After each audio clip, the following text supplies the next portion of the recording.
Hi, my name is Briuna, and this is my faith integration presentation. So, our agenda is the 8 stages of psychosocial development by Eric Erickson, the stages of faith development by James Fowler, adolescence, faith, and psychosocial development, the age range that I will be looking at for this particular presentation, and the impact on future work, and then we have a summary at the end. According to Eric Erickson, there are 8 stages of psychosocial development that a person has to go through in their lifetime. His theory suggests that a person's ego identity is continuously developing throughout their entire lifespan during these 8 stages. Zelda Knight explains how each stage of development gets triggered by a crisis that takes place in the person's life, which is viewed as a turning point in their life cycle. The stages are as follows: trust versus mistrust, anatomy versus shame, initiative versus guilt, industry versus inferiority, identity versus role confusion, intimacy versus isolation, generativity versus stagnation, and integrity versus despair.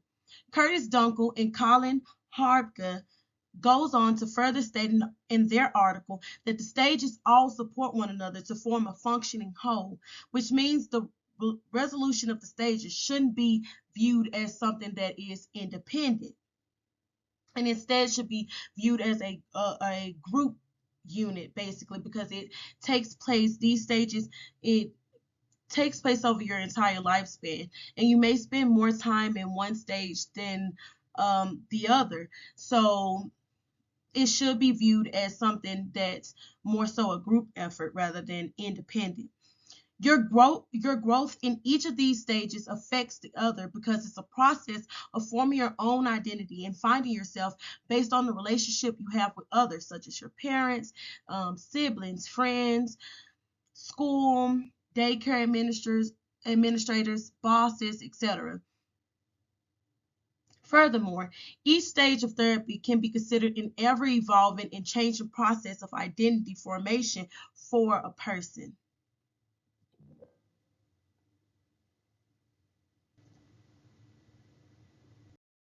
According to James Fowler and Mary Dale, faith development theory was created by Fowler in the 1970s and 1980s to understand the evolution of how humans view God or any higher being, and how that being has an influence on our core values, beliefs, and the meanings in our lives and relationships. Our faith plays such a huge role in our life because it helps us with how we perceive things and respond to situations. Often a person's faith can help them get through tough things in life, and your adolescent years are very important for helping find yourself.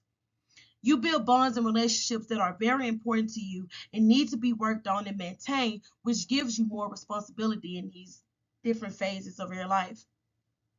You create an ideology during this time in life that may change as you grow older, or you may see that there's some consistencies in your beliefs and the values that you have created. Furthermore, James Fowler, Heinz Stride, and Barbara Keller defines faith development as being a sequence of stages that a person uses to shape their center of values. A person will build their morals, values, and beliefs throughout each stage, with self images being created based on how they believe others may view or perceive them. Because regardless of what stage we're in life, we kind of shape who we are based off how others perceive us, whether that's parents when you're in your early childhood the to early young adulthood, you are shaped by how they perceive you, as well as friends, significant others, co-workers, bosses, etc. You create a self-image of yourself based on how others perceive you and how you think others may perceive you.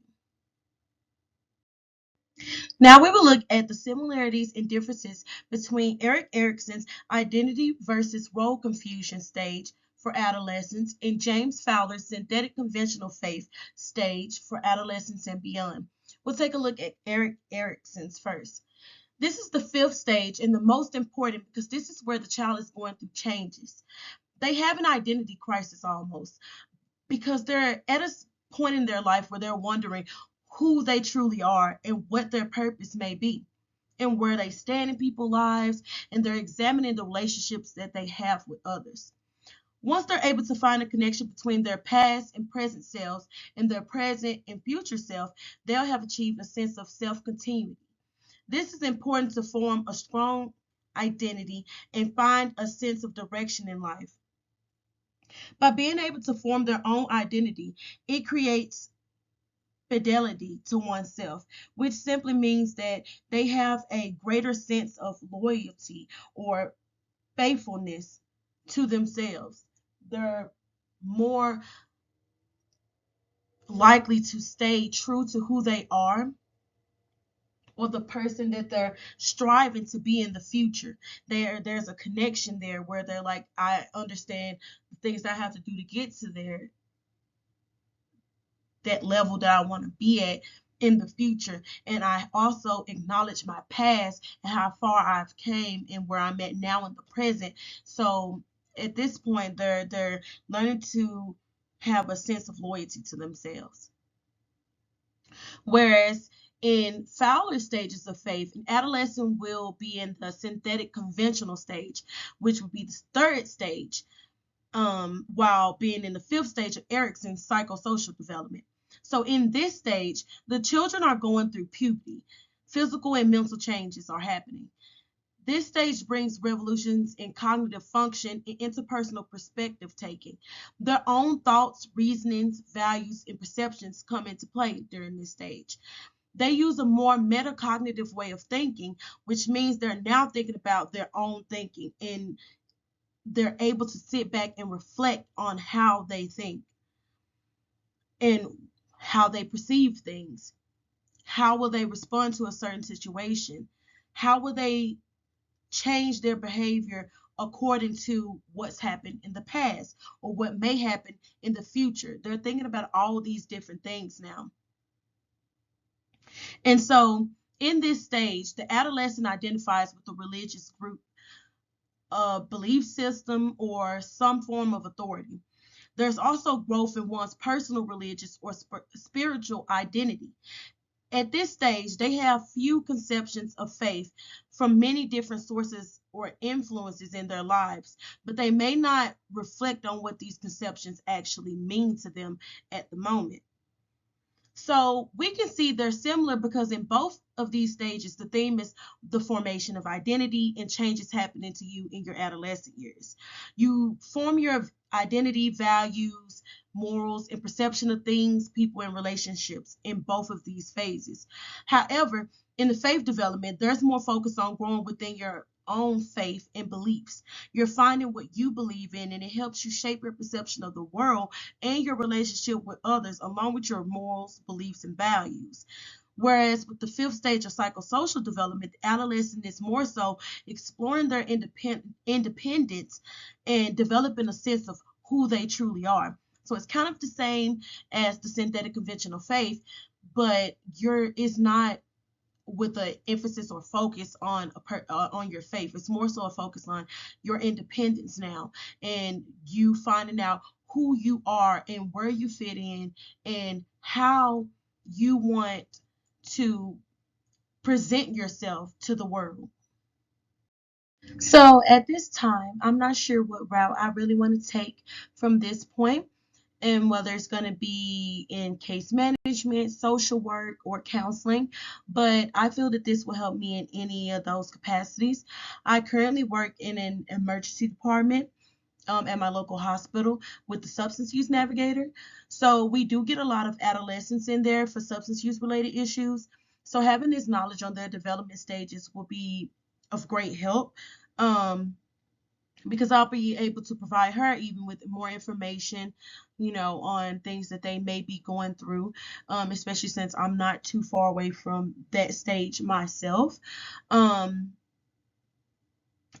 we may be able to provide them with resources to aid in identity formation, like small group activities with other teens who may be going through similar issues. It can also help with knowing how to approach the situation and the topic at hand and inform them how it may be affecting their development. This is why I chose those stages in both psychosocial development and faith development, because it revolves around adolescents coming of age and informing their own identities, beliefs, values, morals, and relationships with other people. So, to sort of summarize it all, there are 8 stages of psychosocial development that you go through in the many different phases of your life. These stages are often triggered by a crisis that serves as a turning point in a person's life cycle. Each of these stages support each other by aiding in the formation of a person's identity. There are 7 stages of faith, including stage 0, which is for infants, that a person goes through in life as well.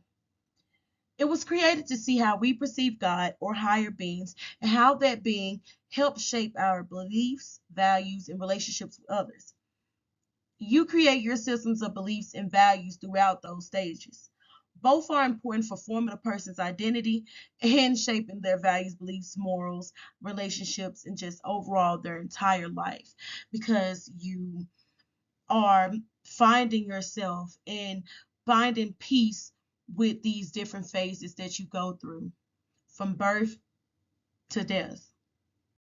So on this slide, we just have my references. So the first two are the two sources I use for Eric Erickson's stages of psychosocial development. And the last two are both by James Fowler, actually, and they are on the stages of faith development.